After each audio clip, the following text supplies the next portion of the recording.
Roseli, essa não podemos deixar de trazer a mim.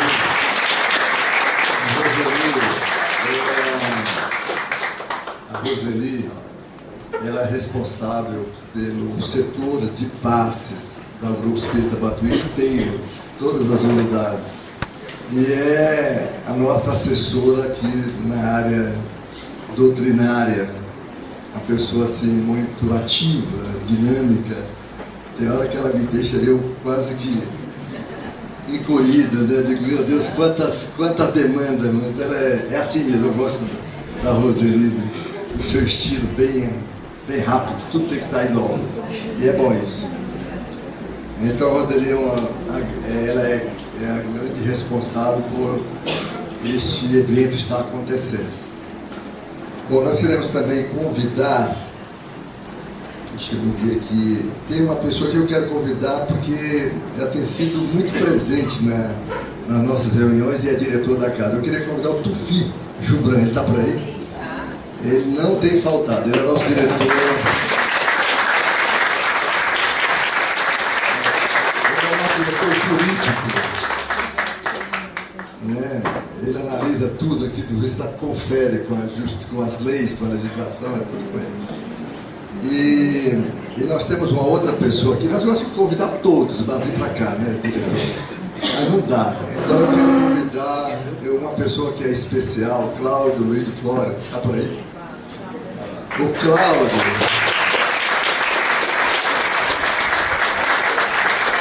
Ele é o responsável pelas finanças do Grupo Espírita Batuíra. Chora demais com esse dinheiro do Batuíra. E o Cláudio, ele tem história dentro do Grupo Espírita Batuíra. Ele já chegou a vice-presidente, mas dentro do Batuíra a gente faz rodízio. Quem é presidente, uma época vice, outra secretário, enfim. Mas ele tem muita história aqui dentro da casa, não vou contar, viu, Cláudio, porque senão não dá tempo. Mas você tem quase 50 anos de Batuíra, né? 50 anos de casa, Batuíra.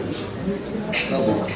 Então a gente, como vocês veem, nós temos assim muitos trabalhadores dentro da casa que são fiéis e é uma alegria muito grande. Agora eu não sei, vocês querem que eu me apresente? Né? Então, eu estou como o primeiro vice-presidente do Grupo Batuíra nessa gestão e respondo pela área doutrinária desta casa. Tá bom? Bom, feito isso, nós vamos para a prece, né? Antes de passar a palavra para o Alexandre. Eu queria falar um pouquinho do Alexandre. O Alexandre, eu o conheci, antes de falar dele, eu o conheci no Centro Cultural, Centro de Cultura, Documentação e Pesquisa do Espiritismo, Eduardo Carvalho Monteiro. E quando eu conheci o Alexandre, eu fiquei muito entusiasmado, muito admirado da competência dele nessa área de pesquisa da doutrina espírita. Eu gosto de pessoas que fazem pesquisa, que se baseiam em fatos e não em suposições. Então, esse perfil dele nos atraiu, fez com que nós o convidássemos para vir aqui hoje fazer essa palestra. Agora, ele deu um tema aqui, minha gente do céu. Os 3 nãos de Kardec e o zelo pela doutrina espírita. E está todo mundo perguntando o que são esses 3 nãos do Allan Kardec. Então é isso que nós vamos ouvir da palestra dele. Ele é doutor em Física e professor da Universidade Estadual de Campinas, a Unicamp. É membro da diretoria da USE Regional de Campinas e da Liga de Pesquisadores do Espiritismo. E é editor do Jornal de Estudos Espíritas. Então, é uma pessoa assim, muito capaz, muito competente, e nós temos certeza que nós vamos usufruir muito da sua presença e da sua palestra. Então, nós vamos pedir para o nosso Ronaldo, para ele fazer a prece de abertura.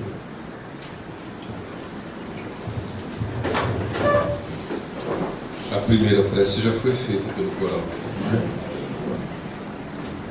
Eu convido a todos a se emanarem conosco em pensamento, agradecendo o nosso querido Mestre Jesus pela oportunidade de nos encontrarmos mais uma vez nessa semana, à frente desse auditório, recepcionando pessoas muito gabaritadas para nos trazer ângulos novos, perspectivas diferentes. Quando não, vemos apresentar o Evangelho do nosso Mestre. E isso é uma oportunidade ímpar, na medida em que somos varridos, muitas das vezes, pelos acontecimentos do dia a dia, que nos fazem, às vezes, ser levados de roldão, nos esquecendo da nossa condição maior de espírito transitoriamente encarnado. Mestre Jesus, que no seu Evangelho,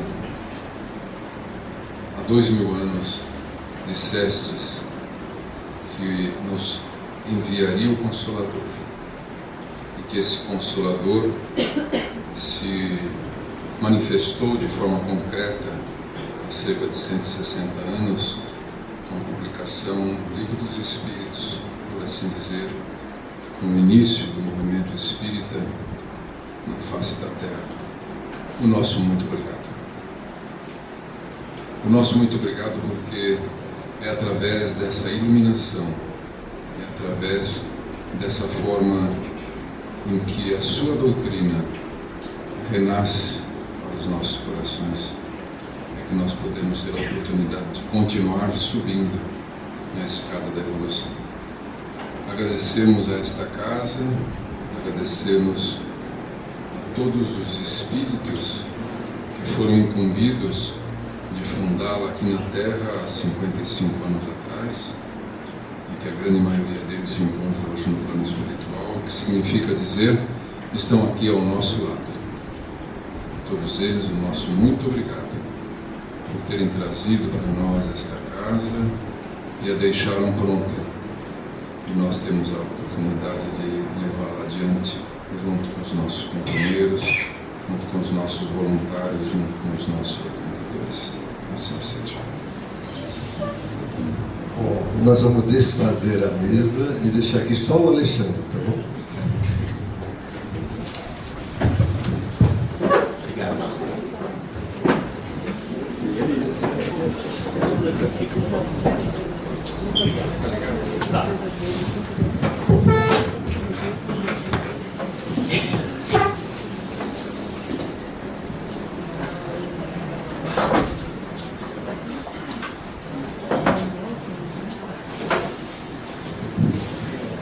Muito boa noite a todos. Boa noite.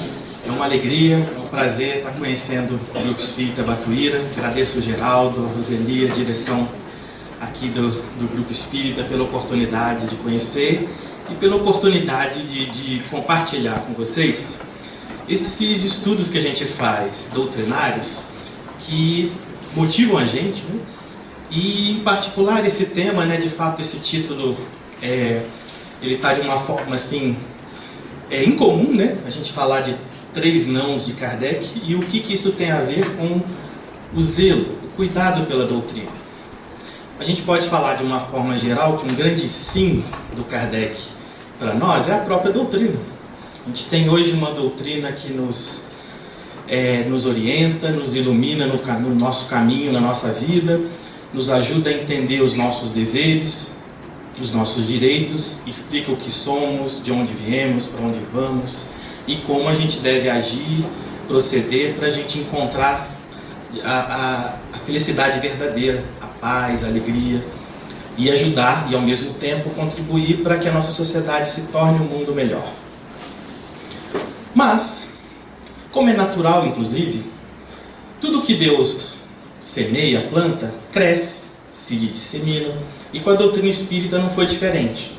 Ela ganhou outros países, do Brasil encontrou assim um solo fértil para desenvolver, muitos grupos se formaram, muitas casas, muitos centros, muitas pessoas tomaram conhecimento, e é natural que, como ainda somos criaturas imperfeitas, um pouco longe demais ainda situação, daquele ideal de espíritos puros, como a própria doutrina espírita ensina, como ainda estamos bem longe, é natural que, no entusiasmo de ver uma doutrina tão bacana, que nos traz tantos benefícios, a gente no movimento espírita, de modo geral, é natural que a gente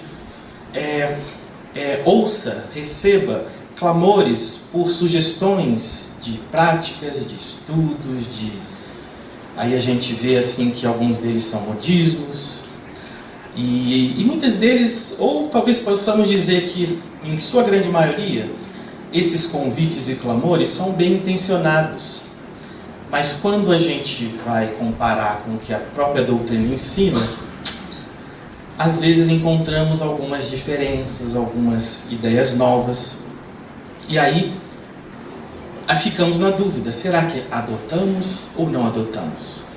Aí ficamos com aquela questão, bom, se eu rejeitar uma sugestão de um amigo que vem fraterno com uma novidade, às vezes em nome até da ciência, será que estou faltando com a caridade?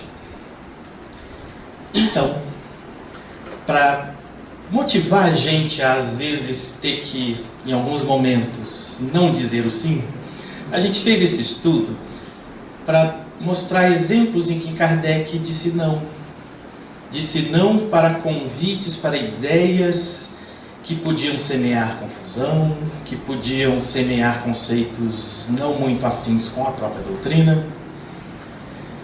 E para mostrar para a gente que não é falta de caridade, em alguns momentos, dizer o não.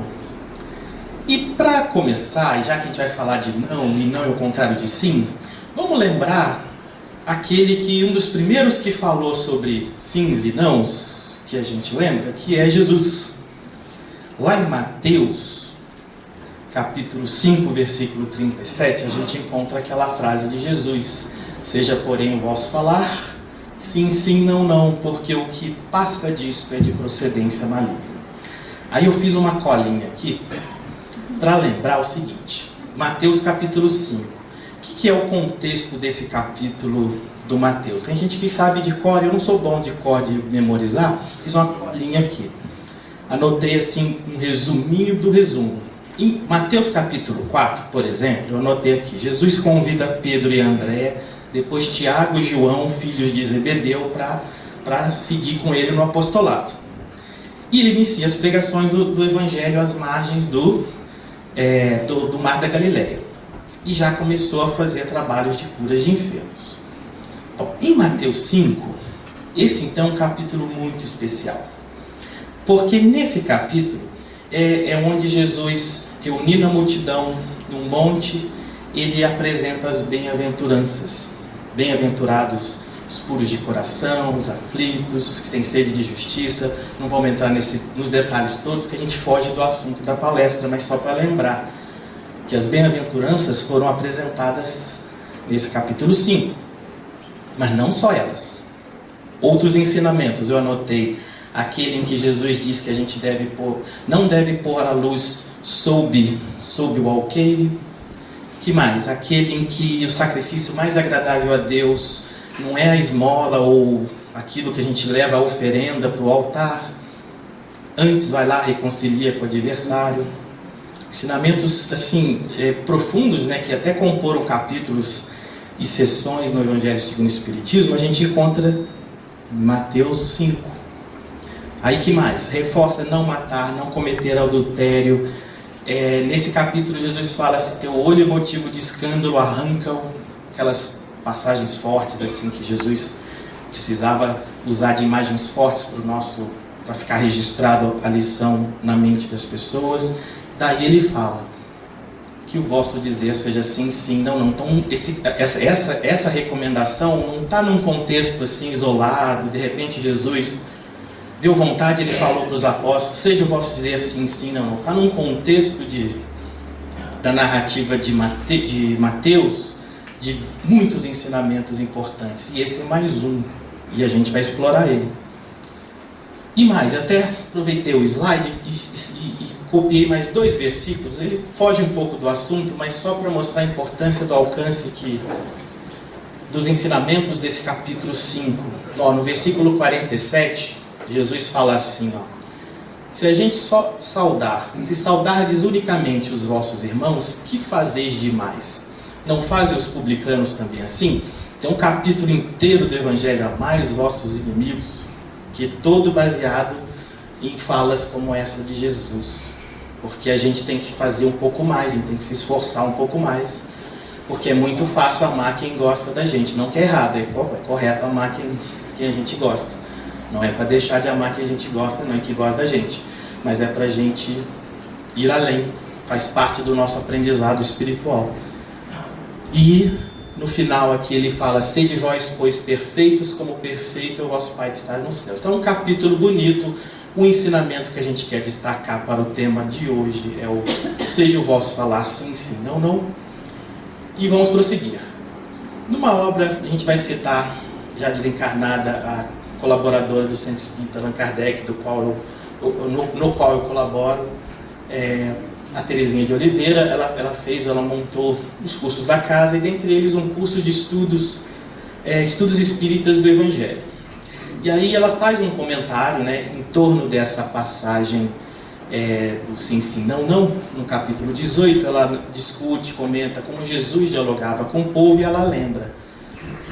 Eu vou citar aqui o trecho do livro. Seguindo a Jesus, valorizemos a palavra, empregando-a com justiça e com amor, procurando dizer sim, sim, não, não, porque, como adverte o mestre, o que passa disso procede do maligno. Legal. Alguém mais que a gente sabe, que todos conhecem, também comentou sobre esse sim, sim, não, não. É o Emmanuel, na obra Pão Nosso, no capítulo 80, O Não e a Luta, é o título desse capítulo. É um capítulo bacana, e eu vou tirar aqui, vou comentar alguns trechos de Emmanuel. Ele diz assim: ajuda quantos necessitam de tua cooperação. Entretanto, não deixes que o teu amparo possa criar perturbações e vícios para o caminho alheio. E aí ele diz: o sim pode ser muito agradável em todas as situações, todavia, o não, em determinados setores da luta humana, é mais construtivo. Pais, educadores, por exemplo, já sabem disso já há um bom tempo. Tem momentos que a gente tem que dizer não.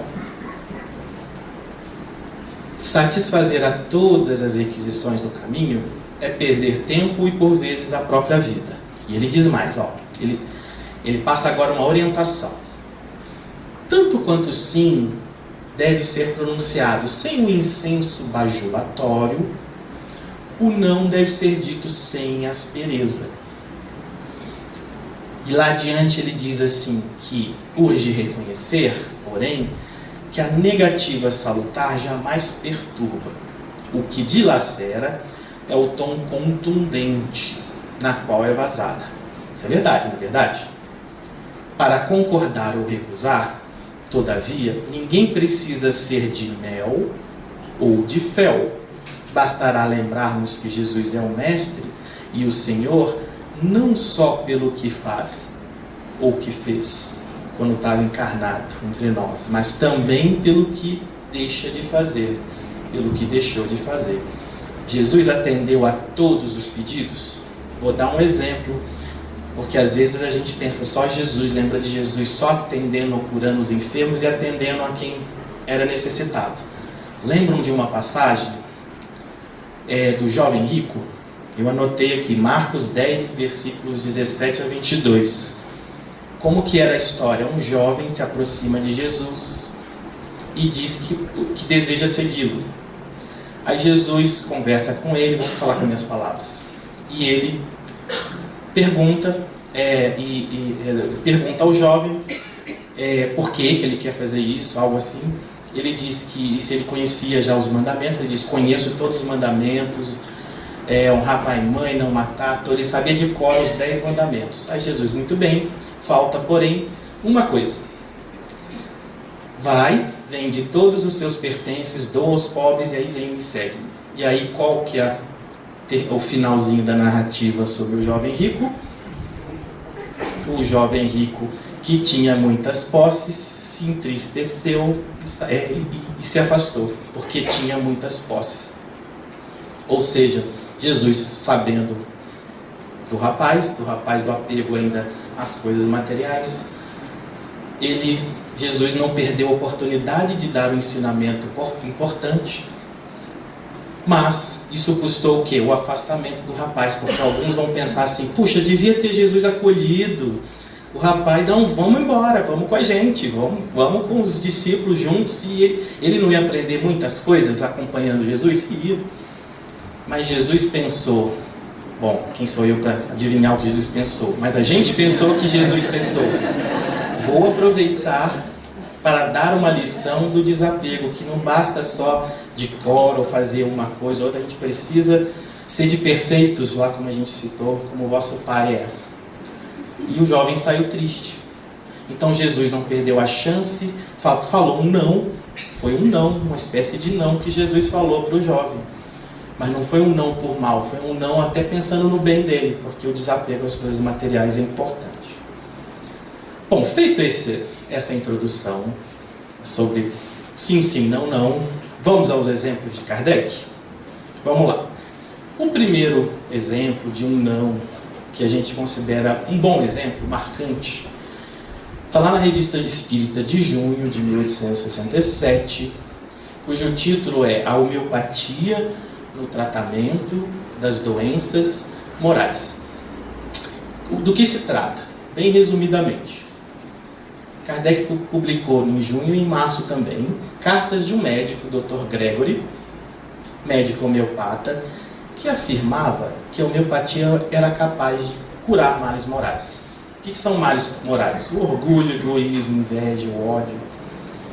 Segundo o Dr. Gregory, tomando o remédio de homeopatia, esses males morais poderiam ser curados. Tá, aí Kardec analisou a carta e fez comentários, expôs o seu pensamento, um trecho desse pensamento, não está todo, né? Depois, por curiosidade, quem puder vai lá conferir nas referências. Ele disse assim: as qualidades boas ou más e as aptidões são inerentes ao grau de adiantamento ou de inferioridade do espírito, é o que a doutrina ensina, o que os espíritos ensinaram. E que não é com um medicamento, qualquer que seja, que se pode fazê-lo avançar mais depressa, nem lhe dar qualidades que não pode adquirir senão sucessivamente e pelo trabalho. Que uma tal doutrina, essa proposta da homeopatia ser capaz de curar os males morais, fazendo depender as disposições morais do organismo, tira do homem toda a responsabilidade. Basta comprarmos aquele remedinho que todos os nossos problemas morais estarão acabados. E não tem, esse tipo de ideia não é coerente com o que a gente aprende do Evangelho, da própria doutrina. Não tem jeito. Para acabar com os males morais, a gente tem que se esforçar no bem, na nossa transformação moral, no autoconhecimento e esforço no bem. Não tem truque e, talvez infelizmente, né, para a gente seria fácil se tivesse um remedinho capaz de curar males morais. Tá. Aí vamos ver como que Kardec fala esse não. Aqui ele está falando, ele está discordando do Dr. Gregory, ele está falando uma espécie de não.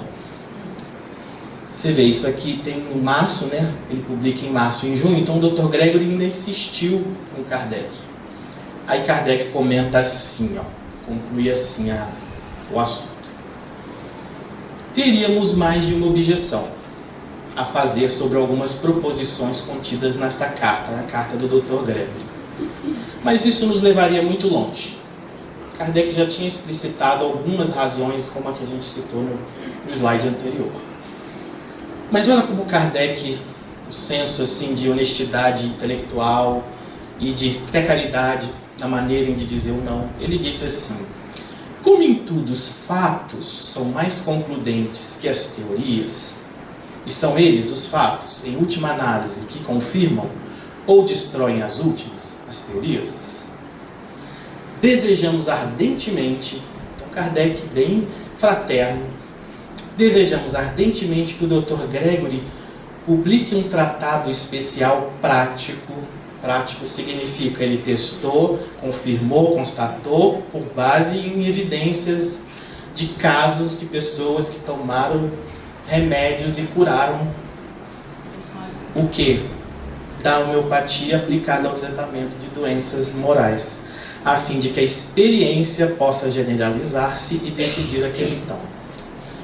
Então vejam, até antes de mostrar isso aqui, alguém tinha alguma dúvida que um remédio, não é uma crítica à homeopatia, a homeopatia como uma área da medicina é bem-vinda e a gente apoia, né, para os males da saúde normal. Mas essa tese da homeopatia ou qualquer outra, ou se surgir alguma outra área de tratamento da medicina tradicional ou não, que propuser para nós, por exemplo, para nós espíritas, que esses tratamentos são capazes de curar males morais, só com o argumento que a gente viu Kardec apresentar é suficiente para a gente entender a impossibilidade, a incoerência, até com a justiça divina, porque seria muito fácil tomar um remédio, fazer um tratamento qualquer e ganhar o estado, a evolução moral. Seria muito fácil. Mas a gente sabe, então, pela doutrina que não é assim, nem precisava. Esse comentário do Kardec é esse sentido de não ser, é que nem o Emmanuel comentou, é a maneira de não ser contundente, de não faltar com respeito e deixar em aberto uma situação que a natureza possa decidir a questão. Porque se de fato alguém provar cientificamente, como o que o Kardec está sugerindo, que algum tratamento cura, melhora moralmente alguma criatura humana, se puder provar, aí a natureza é a realidade que está, é o fato, é o fenômeno que está ocorrendo. Como isso não ocorreu e até hoje não ocorreu, a gente percebe aqui Kardec e a doutrina estão corretos. É um não simples? Esse foi um primeiro não. É o nosso primeiro exemplo de não de Kardec a um cientista da área médica. Contestou algo que o cientista achou que fosse. Bom, vamos ao segundo exemplo. Ao segundo não. Esse aqui é sutil. Esse aqui eu tenho que dar o crédito de quem descobriu. Quem descobriu esse não que eu vou contar agora, lá em Campinas, na Unicamp, a gente tem um grupo de estudos espíritas lá, dirigido pelo amigo professor Silvio Chibene, e é um trabalho dele, porque envolveu o estudo do Evangelho segundo o Espiritismo e da Revista Espírita. E aí vamos ver que esse não aqui os três são importantes. Depois na conclusão eu volto na importância dos nãos. Esse aqui é um negócio que poucos notaram. Eu fiquei surpreso quando eu vi. Não, isso tem que a gente divulgar para frente, porque é um exemplo de não de Kardec que a gente no movimento espírita não tem seguido o exemplo. Vou comentar. Lá no Evangelho segundo o Espiritismo, primeiro vamos falar desse capítulo.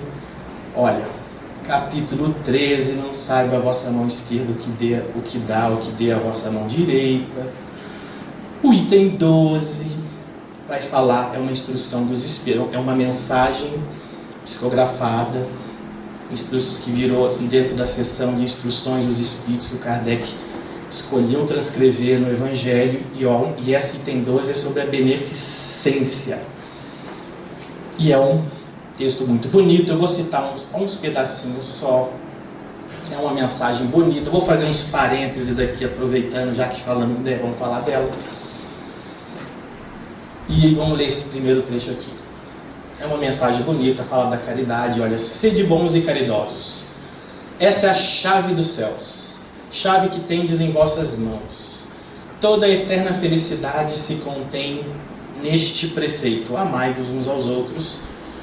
Não pode a alma elevar-se às altas regiões espirituais senão pelo devotamento ao próximo. Somente nos arroubos da caridade a alma encontra ventura e consolação. Esse é o primeiro parágrafo já desse item 2, então a gente já percebe que é uma mensagem assim de caráter moral, importante, estimulando a e sejamos bons e caridosos. Quem assina essa mensagem? Eu achei essa figurinha, um quadro, né? São Vicente de Paulo.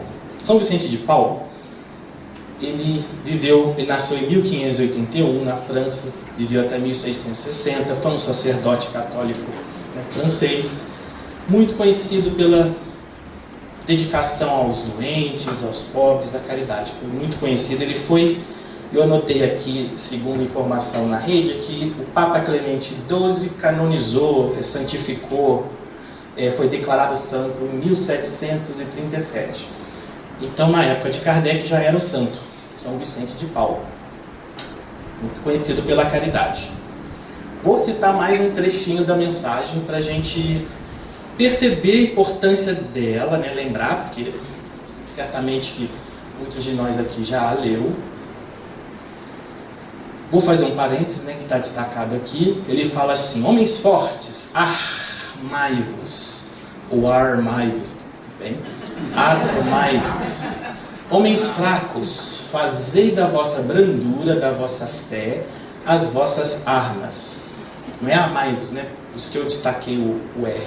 É para a gente se munir de alguma coisa para combater alguma outra coisa, mas é um sentido figurado e a gente vai entender o que ele quer dizer. Olha, eu destaquei aqui nessa frase: sede mais persuasivos. Persuasivo é tentar convencer, né? Você tentar transmitir uma mensagem, fazer com que o seu público, com o seu interlocutor aceite, concorde.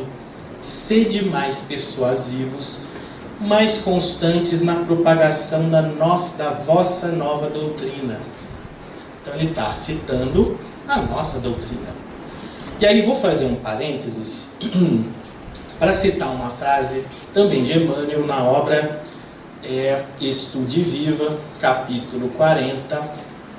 Emmanuel diz assim: lembra-te deles, os quase loucos de sofrimento, e trabalha para que a doutrina lhes estenda socorro oportuno. Vou voltar essa frase depois que ler todo o trecho.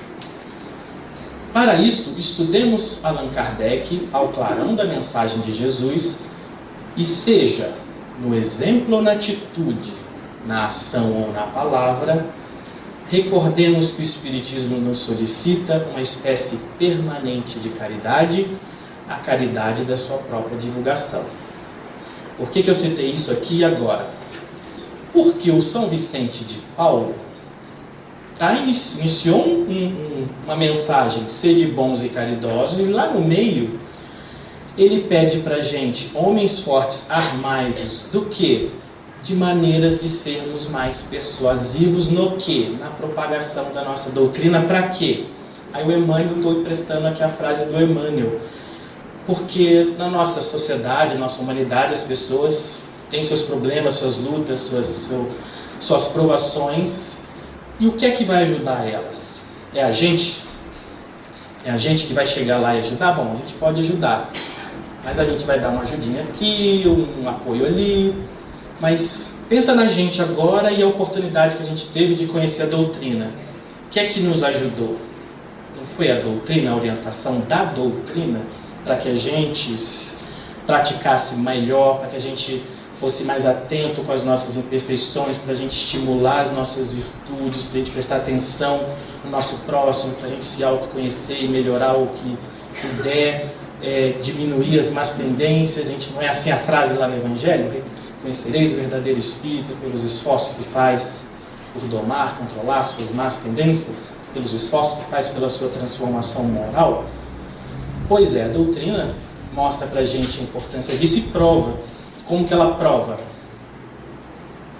Ela prova mostrando para a gente, através das mensagens e relatos daqueles que viveram na Terra de um jeito ou de outro, qual é o estado de felicidade ou infelicidade daqueles que no mundo fizeram bem ao próximo e daqueles que no mundo não foram assim tão bondosos para com o próximo. É uma maneira de mostrar para a gente as consequências dos atos. Então veja lá, voltando aqui, a caridade da própria divulgação da doutrina. Então é importante a gente estudar a doutrina para entendendo ela, praticá-la, mas também para a gente transmiti-la da sua maneira genuína, original, para outras pessoas, porque elas também vão se beneficiar com isso. Então, o papel nosso, do Movimento Espírita, da Casa Espírita, é divulgar, disseminar, ensinar a mensagem da doutrina. E isso está lá dentro do item de caridade. Esse é o parênteses, não é isso aqui, é o não, não. Isso aqui é sim, não tem nada com não aqui. O não ainda vai chegar. Aí tem mais um trechinho, né, a parte final da mensagem. Ó, parte final da mensagem. Homens de bem, ainda lá o item 12. Está impresso lá no Evangelho, podem conferir. Homens de bem, de boa e firme vontade, univos para continuar amplamente a obra de propagação da caridade. No exercício mesmo dessa virtude, encontraremos, falando já do nosso ponto de vista, encontraremos a nossa recompensa. Não há alegria espiritual que ela não proporcione já na vida presente. Sede unidos, amai-vos uns aos outros segundo os preceitos do Cristo. Assim seja, São Vicente de Paulo. Mensagem de 1858. Muito bonita. E eu não vou dizer que não. Nem Kardec disse que não. Mas então, cadê o não? Onde está o não ligado a esse exemplo aqui? Então vamos ver onde está o não nesse exemplo. O não está aqui, ó. Eu vou mostrar um parágrafo que é de São Vicente de Paula, mas não está no Evangelho segundo o Espiritismo. Acompanha comigo. Ó. Quando deixardes que vosso coração se abra à súplica do primeiro infeliz que vos estender a mão, quando lhe derdes algo, sem questionar se sua miséria não é fingida, ou se o seu mal provém de um vício de que deu causa, quando por fim praticares a caridade unicamente pela felicidade que ela proporciona e sem inquirir de sua utilidade, então sereis os filhos amados de Deus e Ele vos atrairá a si. O que vocês acham desse parágrafo?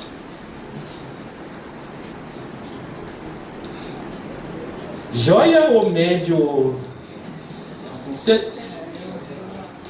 Alguém, eu falei, né, que é do São Vicente de Paula, mas e se eu estiver mentindo? E se eu estiver enganado? Não, será que eu me enganei? Alguém acha que eu posso ter me enganado?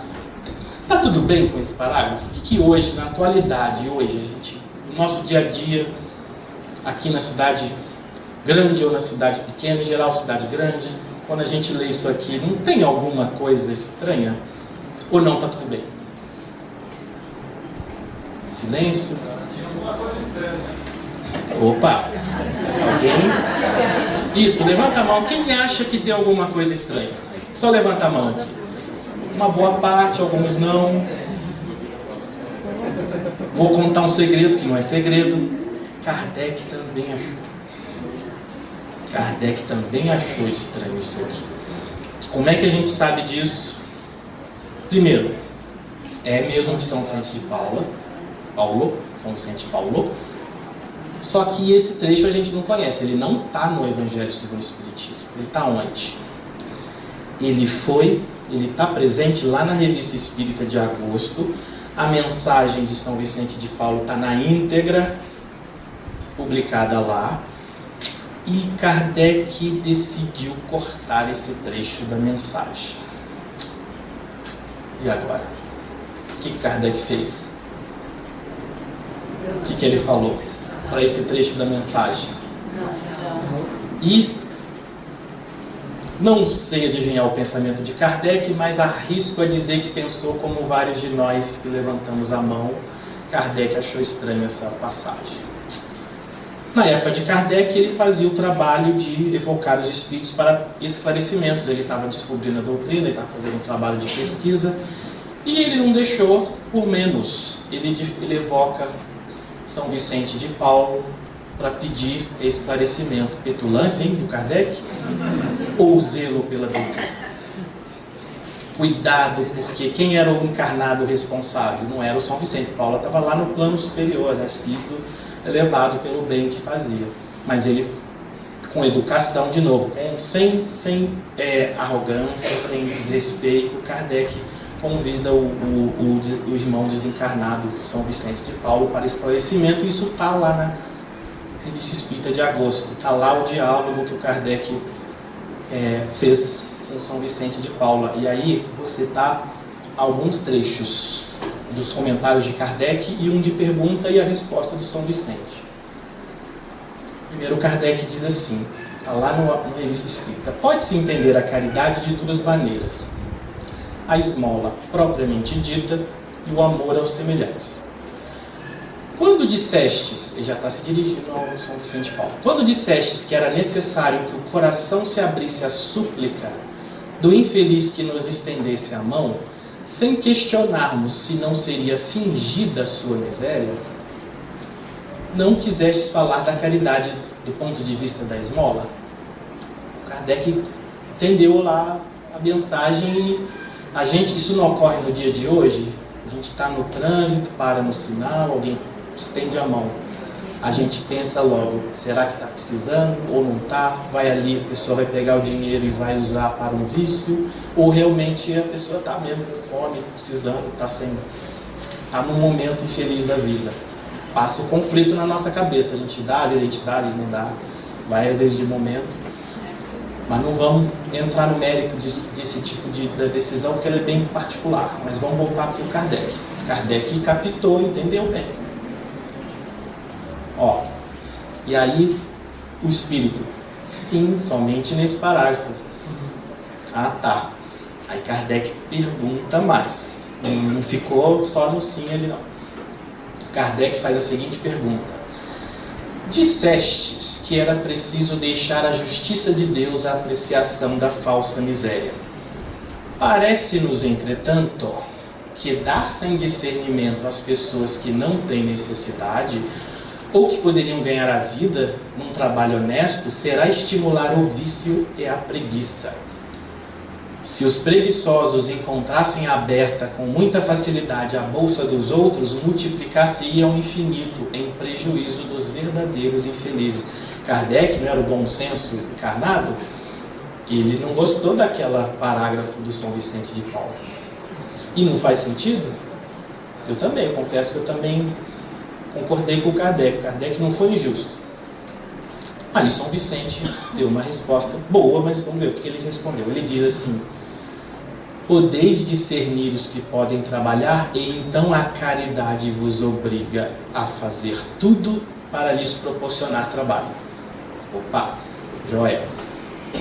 Entretanto, também existem falsos pobres capazes de simular com habilidade misérias que não possuem. É para os tais que se deve deixar a Deus toda a justiça. Agora o São Vicente de Paulo esclareceu. Se a gente pode discernir e oferecer trabalho a quem tem capacidade e aí dignificar a ajuda para essas pessoas, isso é caridade. Mais do que só abrir a bolsa e estender a ajuda diretamente. Mas o que ele está dizendo aqui também é uma realidade. Há pessoas que têm uma habilidade, não conseguem enganar muito bem.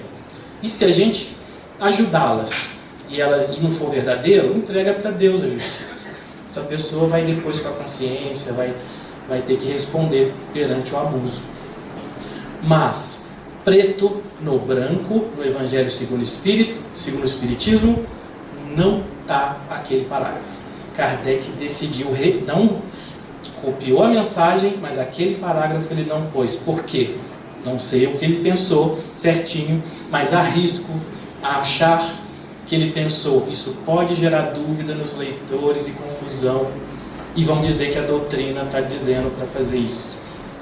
Então ele deixou na Revista Espírita, porque aí a gente vai lá, estuda e reflete, mas não formalizou com o ensinamento do Evangelho segundo o Espiritismo.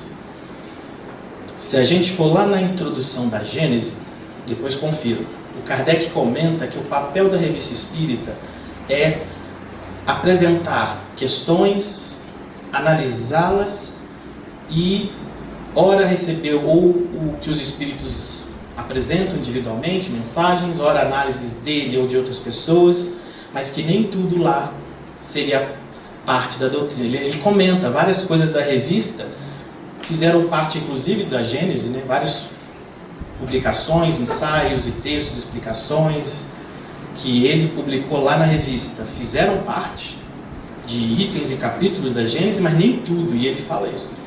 Então nem tudo que está na Revista Espírita significa que pertence ao corpo teórico doutrinário. Mas o que está nas obras que a gente chama de básicas, a gente pode confiar. E esse é um exemplo, e não é um não de Kardec, e não é um cuidado com a gente, que já pensou eu lendo isso aqui, vou achar que eu tenho que dar dinheiro todo sinal que eu parar, eu tenho que estar lá com a bolsinha ali de recurso para ajudar eu vou interpretar mal uma mensagem, que não era esse o sentido do São Vicente de Paulo. No final das contas, o São Vicente de Paulo, a gente percebe então pela explicação, que ele destaca, ou ele estimula a nosso sentimento de ajudar o próximo. Se o próximo parece necessitado e não é Deus que vai julgar.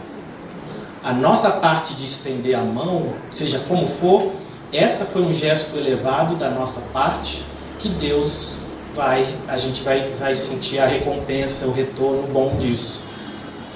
Mas não é para a gente estimular isso, e aquele parágrafo, da forma como estava escrita, parecia estimular o descaso ou a desatenção para com aqueles que a gente ajuda. Então foi ou não foi um não interessante? Foi. Aí, vamos para o terceiro não. Vamos lá, estou olhando ali o relógio, para a gente não passar do tempo. O terceiro não de Kardec é baseado num comentário que ele faz também da Revista Espírita, lá em julho de 1868. Vamos pôr aqui um comentário, vamos explicando. Ele diz assim: pelo fato de o Espiritismo assimilar todas as ideias progressistas, está lá na Gênesis, inclusive, que o Espiritismo deve andar de par com o progresso. Se uma verdade nova surgir, ele a adotará. Se for demonstrado algum erro, ele deve se corrigir. Mas desde que, ele também comenta lá no item, se eu não me falha a memória, 5.5 do capítulo 1, ele também diz que é preciso que essa novidade esteja bem demonstrada pela ciência, não seja ainda algo em discussão. Mas vamos lá. Pelo fato do Espiritismo assimilar todas as ideias progressistas, não se segue que o Espiritismo se faça campeão cego de todas as concepções novas, por mais sedutoras que sejam à primeira vista, com o risco de receber mais tarde um desmentido da experiência e se expor ao ridículo de haver patrocinado uma obra inviável. Kardec tinha um cuidado, assim, uma preocupação. A gente não percebe aqui uma preocupação com excessos em nome da doutrina? Vou dar um exemplo, algo que é da minha área profissional e que tem estado muito presente no meio espírita, que é física quântica.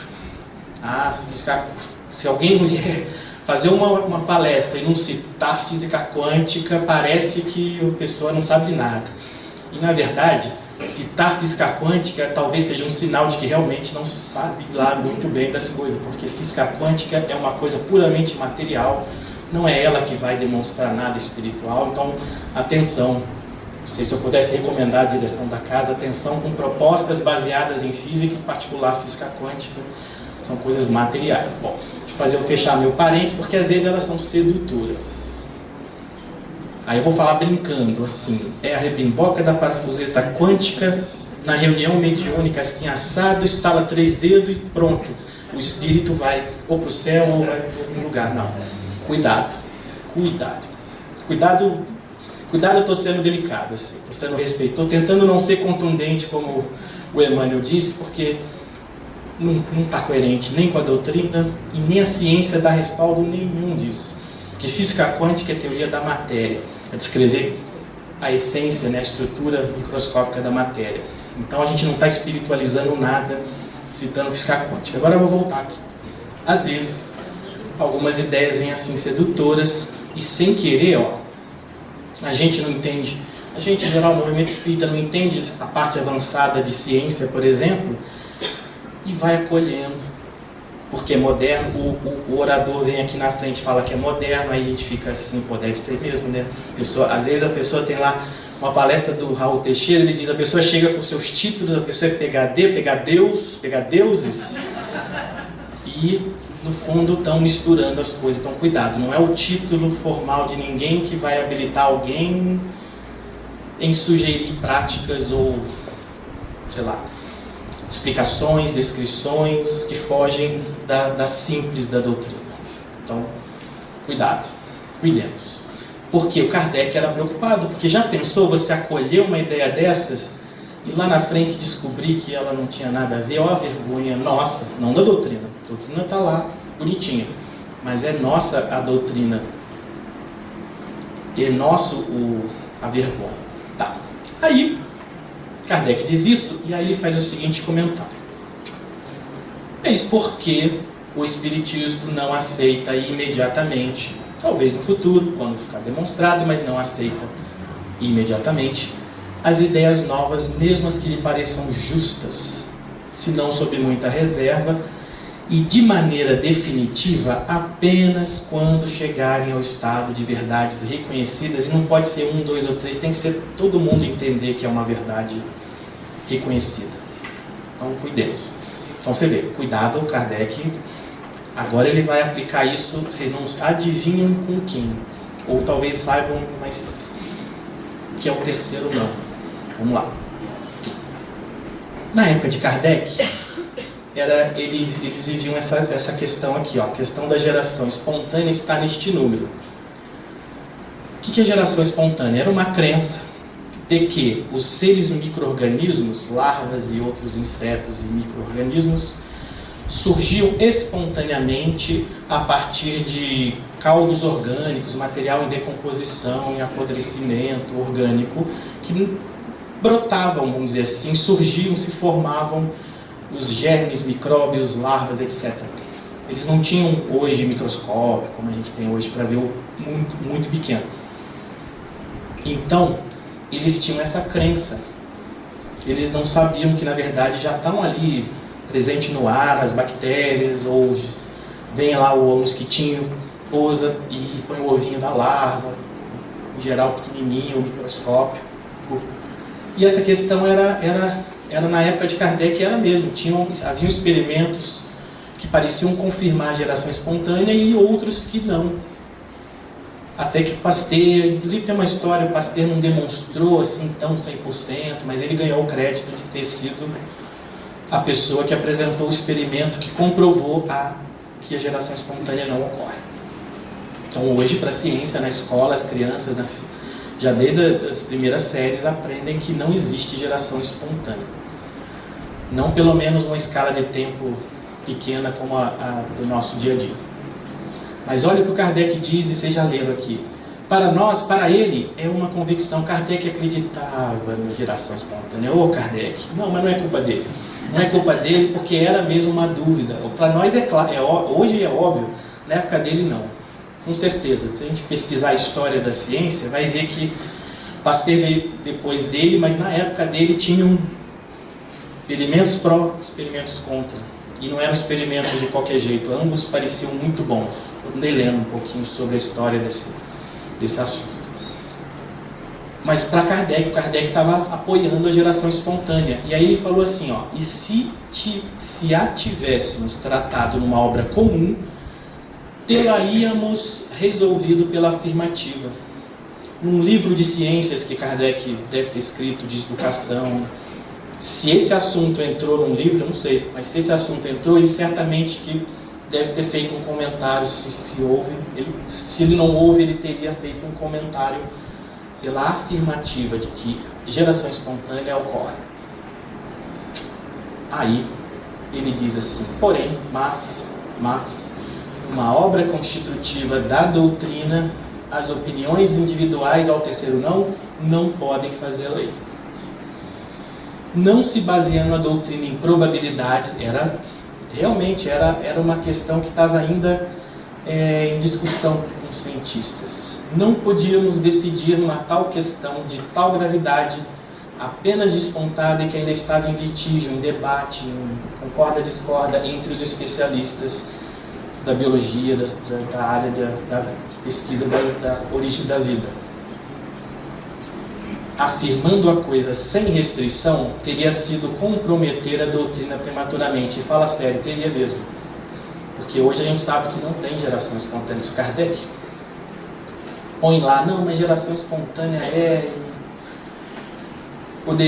ia ser pelo menos um motivo, embora esse detalhe não é acessório, não é ponto principal da doutrina, mas ia virar motivo de crítica dos críticos que gostam de achar defeito na doutrina para atacar, ia se tornar um motivo desse. E olha o que ele fez, afirmando a coisa sem restrição, teria sido comprometer a doutrina prematuramente, o que jamais fazemos, mesmo para fazer prevalecerem as nossas simpatias. Para quem Kardec disse não? Para ele mesmo. Ronaldo leu meu pensamento e acertou aqui. Kardec disse não para ele mesmo. A vontade dele era falar assim, mas em matéria de doutrina, não podemos envolver a opinião pessoal, individual. A gente já aprende que a doutrina recomenda dos espíritos desencarnados a gente não aceitar opinião individual. A de encarnado também. Então cuidemos, o terceiro não que a gente destaca é esse. Aí lembramos, o objetivo principal da doutrina, vou encaminhar para concluir, é a regeneração da humanidade através da transformação moral. Então novidades que venham assim, querendo modernizar o entendimento dos fluidos, energia, campo, não sei o que, física quântica, precisa? Será que é essencial? Vai mudar alguma coisa? A física quântica está provando que eu tenho que ser caridoso? Não, é o Evangelho que tem que provar para gente, que ensina para a gente, e a doutrina prova pela comunicação dos espíritos que praticaram o bem e que não praticaram o bem. A gente, quando vai no hospital e vê lá uma pessoa com câncer, porque fumou, por exemplo, muito, abusou do cigarro, abusou disso, daquilo, a gente não fica, opa, melhor, pelo menos a gente fica sentido, né? Às vezes quem tem o vício, às vezes é difícil de largar o vício, mas pelo menos fica sentido, não fica? A doutrina faz parecido. Trabalhos mediúnicos, você dialoga, conversa com os espíritos, às vezes contar os sofrimentos deles por causa do que aconteceu em algum lance da vida deles, a gente aprende um pouquinho. Então aquilo gerou todo um sofrimento, ou não, ou aquilo outro gerou toda uma paz, uma felicidade. É um aprendizado nosso que a doutrina permite para a gente. Porque os espíritos, como brincava na televisão, acho que o programa dos Trapalhões, eu sou você amanhã, lembra? A minha geração deve lembrar da minha idade. Os espíritos somos nós amanhã. O estado de felicidade ou de infelicidade depende do nossa firmeza, como São Vicente de Paulo lá no começo, ser de bons e caridosos hoje. Tá. E aí, essa preocupação em destacar esses 3 nãos, para sugerir cautela, cuidado com a doutrina, não é algo recente, não. Aqui eu vou citar um trecho de uma mensagem, já vou pôr já o autor, e quando. Vamos ler só rapidinho, só um trechinho. É uma mensagem de um espírito muito respeitado pelo movimento espírita. Ele diz assim, quem se afeiçoe à ciência, que é cultivo em sua dignidade, quem se devote à filosofia, que lhe engrandeça os postulados, e quem se consagre à religião, que lhe divinize as aspirações. Mas, e quando tem um mas, tem alguma coisa que vai vir aí que é pra gente não deixar de ler. Mas, que a base kardeciana permaneça em tudo e em todos, para que não venhamos a perder o equilíbrio sobre os alicerces que se nos levanta a organização. Eu tinha menos 10 anos de idade, eu não sabia ainda, né, quando direito, talvez se não soubesse, quando eu ia encarnar, e Bezerra, pelo Chico, já externava numa mensagem aqui sobre unificação essa preocupação de que a gente tome cuidado em tudo que a gente fizer, parte prática ou de estudo, que a base kardeciana permaneça em tudo e em todos. A segurança está ali. E o zelo por essa segurança, a gente viu 3 exemplos. Se precisar dizer não, faça sem contundência, com respeito, como o Emmanuel sugere, mas não deixemos de dizer o não se for necessário. Dizer, não, vamos guardar um pouco mais. É uma maneira não contundente de dizer o não. Por quê? Porque como Erasto, naquela mensagem sobre melhor repelir 10 verdades do que aceitar uma só mentira, e tem 2, se a minha memória não falha, 230 do livro dos Médiuns, o Erasto explica que rejeitar uma verdade, cedo ou tarde a gente descobre que ela era verdade e a gente aceita. Pode demorar um pouquinho mais, um pouquinho menos, mas aceitar uma mentira para corrigir depois é difícil. Como é difícil corrigir um hábito errado que a gente tem, a gente sabe isso nas coisas da vida. O que é ter zelo pela doutrina? E no Evangelho segundo o Espiritismo, Kardec primeiro sugere que o primeiro exame de qualquer novidade seja o da razão, ao qual cumpre se submeta sem exceção tudo que venha dos espíritos. E, um parênteses, espírito pode ser encarnado ou desencarnado, não só o desencarnado. Encarnado também é espírito e pode trazer novidades, então tem que passar pela razão. Toda teoria manifesta contradição com o bom senso, com a lógica, com dados positivos, deve ser rejeitada. Isso é a recomendação que a doutrina faz com base no ensinamento dos Espíritos. Está lá na introdução do Evangelho. E um trechinho do Erasto, olha, a gente deve riscar, dizer não. Riscar parece grosseiro, agressivo, mas não é esse o sentido, é a gente dizer o não sem piedade, tá duro a forma que ele fala, mas não é para a gente agir com dureza para com a pessoa, mas para com a ideia, palavra, frase equívoca, e só conservar do ditado que a lógica aceita, o que a doutrina já ensinou. Kardec não deu esse exemplo no segundo exemplo, com São Vicente de Paula. São Vicente de Paulo ficou magoado com Kardec? Será que hoje no mundo espiritual os dois não se veem, não se batem? Com certeza não, né? Não faz o menor sentido, os dois devem estar muito, muito amigos. Mas Kardec não deixou de fazer isso aqui que a própria doutrina recomenda. Então, em resumo, fechando. Sim, não. Lembramos o contexto, então isso vem de Jesus. Ora a gente fala sim para as coisas boas, por que não? Mas ora fala não, porque o não em alguns setores é também fazer o bem, é também ajudar. O primeiro exemplo, um exemplo não com relação a novidades em nome da ciência. E olha que o Dr. Gregory estava convicto que funcionou, ele deve ter testado em alguém e pareceu que funcionou. Então cuidado, nem sempre as aparências dos fatos significam realidade. Vou dar um exemplo. A gente, todo dia de manhã, acorda, olha para um lado da janela da casa, do apartamento, vê o sol nascer de um lado. Todo dia, quando chega o fim da tarde, o sol está se pondo do outro.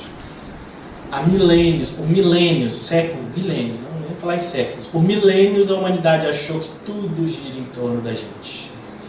E a realidade confirmava, porque todo dia a pessoa acordava de manhã, o sol nascia de um lado, no meio do dia ficava bem em cima, mais ou menos, no céu, e se punha do outro lado. A evidência mostrava isso. Mas hoje, qualquer criança nas séries fundamentais já aprende que não era bem assim, a gente aqui. E essa é só a impressão no nosso ponto de vista. Então, hoje para nós isso é claro, mas olha, de uns 3 séculos, ou 2 a 3 séculos atrás, para trás, humanidade iam chamar a gente de louco se falasse isso.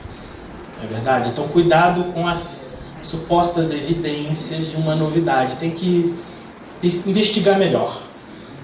Então, cuidado com as novidades de ciência. Segundo, Kardec disse não para um espírito que possivelmente era mais levado que ele, considerado santo pela igreja.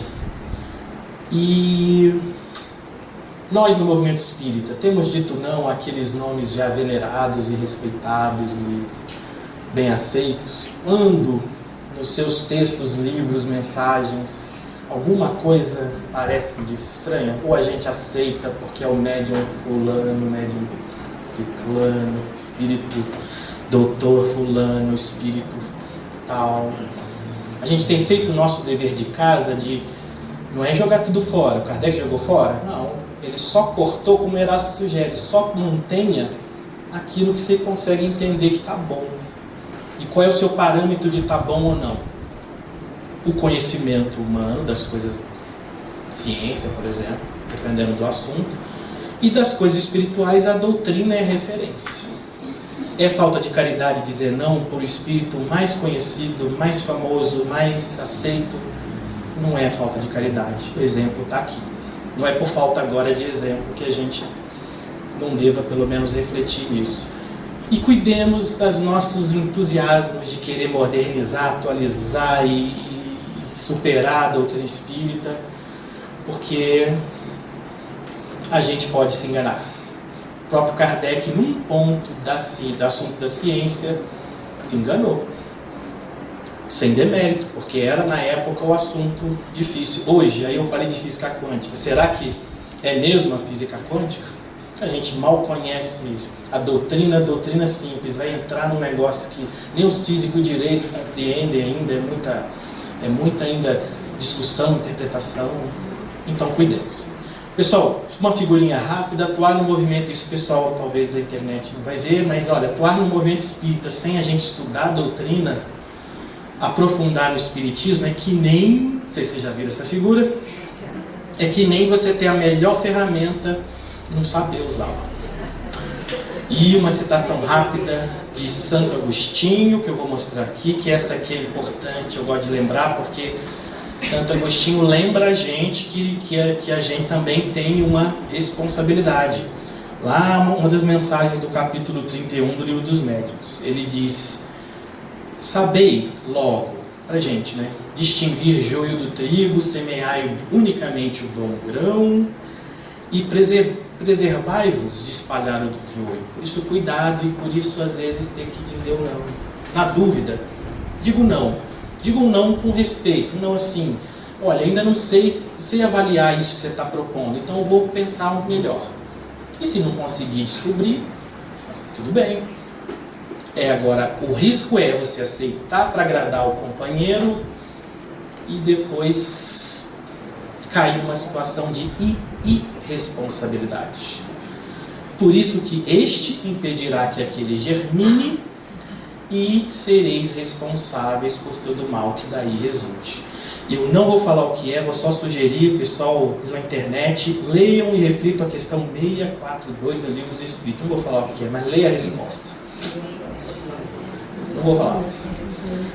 Continuando aqui o Santo Agostinho: sereis responsáveis pelas doutrinas más que porventura propagueis. Então, gente, percebe que a doutrina parece que, quando a gente olha essas citações, aquela do Kardec, tem um freio de mão assim, meio puxadinho assim, com relação às novidades, é porque é seguro.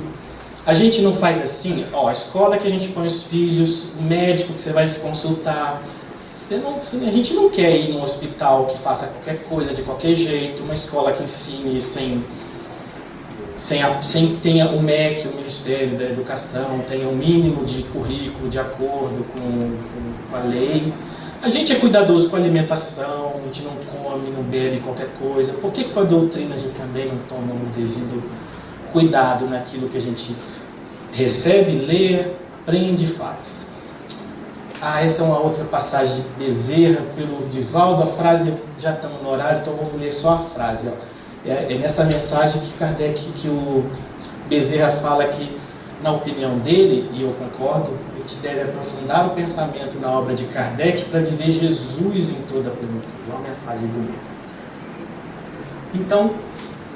Então é isso. Estudar a doutrina também é caridade. Divulgar a doutrina, como Emmanuel a gente citou. Essa outra passagem, como é que eu estou de tempo? Já estou.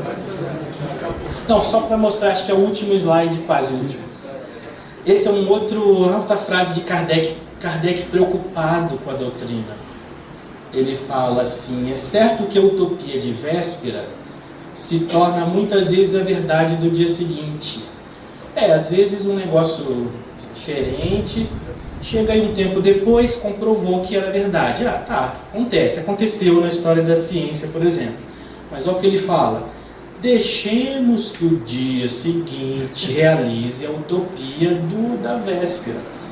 Porém, não atravanquemos, é a palavra do Kardec, a doutrina de princípios que possam ser considerados quiméricos e fazer que arrepilam os homens positivos, quiméricos, sem valor, infantis, pueris. Isso está lá na Obras Póstumas, está na Revista Espírita, se eu não me engano, do ano de 1868, me fala a memória se é dezembro, mas com o recurso de busca nos arquivos de PDF a gente encontra essa passagem. Então Kardec, aqui de novo, nessa passagem, ele destaca o cuidado. Vamos tomar cuidado com a doutrina, não vamos queimar o filme da doutrina falando numa linguagem assim popular. Deixa a novidade ganhar no seu devido espaço, ao seu devido valor, aí a gente analisa se isso tem serventia para o Espiritismo acolher. Mas não atravanquemos de princípios que quem entende do assunto vai achar aí os espíritas gostam de ficção, ou como diz na gíria, viajar na maionese, de coisas irreais, assim, de coisas que não tem base na verdade. Aqui uma propaganda divulgando o encontro da LIP, divulgando um periódico que eu sou suspeito para falar, porque a gente trabalha nele, mas que tenta tomar esse cuidado nesses estudos científicos, filosóficos da doutrina. E é isso, gente. Obrigado.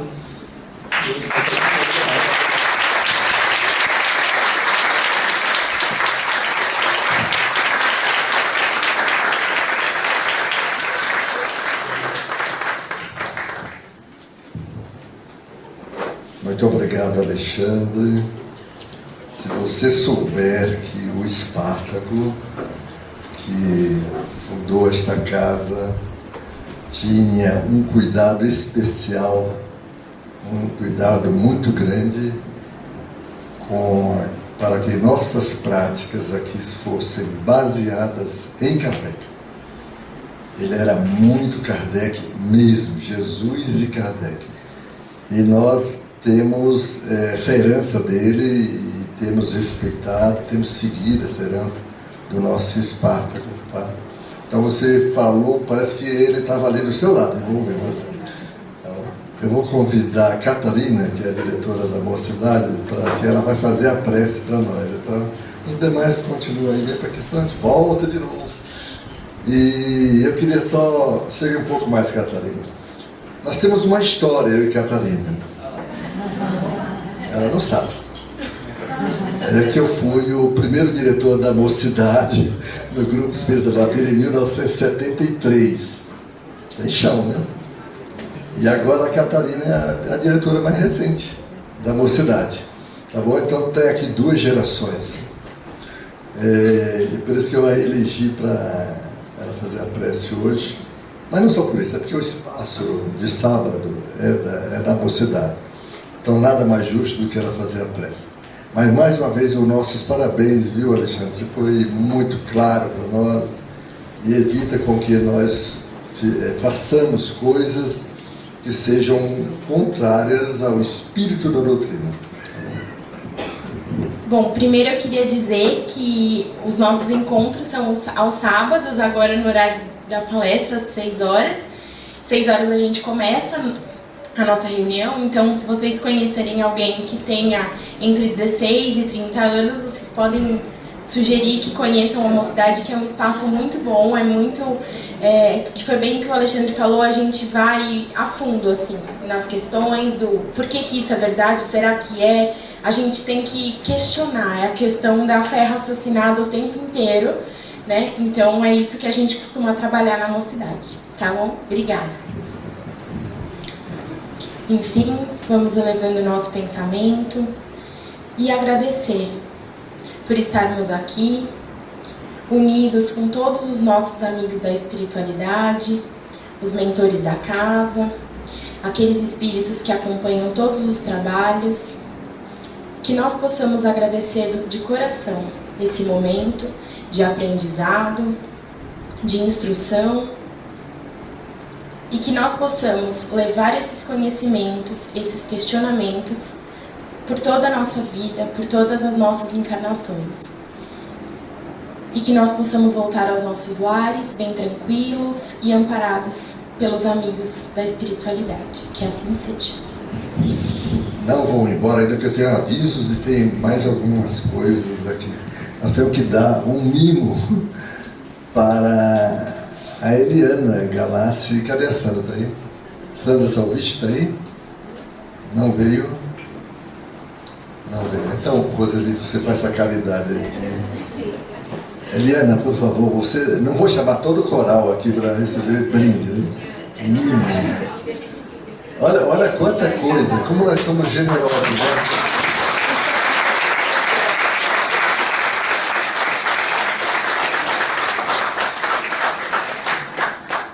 Tá.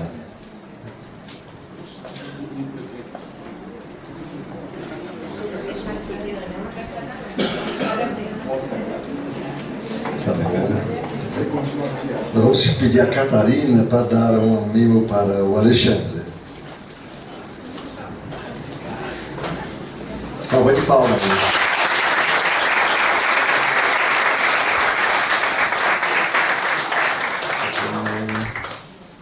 Bom, uns avisos finais. A feira do livro continua, tá aí lá embaixo, quem quiser comprar livro, adquirir algum livro, por favor. Né? Acho que vai ficar até 8 horas por aí. E amanhã a feira prossegue, como prossegue segunda, terça e quarta. Depois acho que a gente encerra. Quero lembrar também a palestra da manhã, é a última palestra da manhã. Seria a última aqui, depois tem uma lá em Brasilândia também, ao mesmo tempo, no mesmo horário. A daqui seria do Emanuel Cristiano, mas ele, por problemas pessoais, ele não pôde vir. E nós já tínhamos assim, no planejamento nosso, nós já tínhamos previsto isso, que se alguém falta, tem que ter step. E o Dr. Marco Antônio Pereira dos Santos era o step número 1. E felizmente ele estava livre para amanhã. Então, amanhã nós teremos o Dr. Marco Antônio Pereira dos Santos, que é conselheiro aqui do GEB, pertence é membro do Conselho de Administração do GEB. A casa começou a funcionar assim, oficialmente no dia 21 de março, que é o dia do aniversário dele. Então, o Marco Antônio é que vai nos prestigiar aqui amanhã com o tema Allan Kardec e a Falange do Espírito de Verdade. Não vai ser o tema do Emanuel, porque não dá tempo ele preparar o tema do Emanuel, tá? Embora ele tenha muita competência. Tá? Então, a nossa gratidão a todos vocês e nos abracemos no final dessa reunião. Tá bom? Muito obrigado. Muita paz.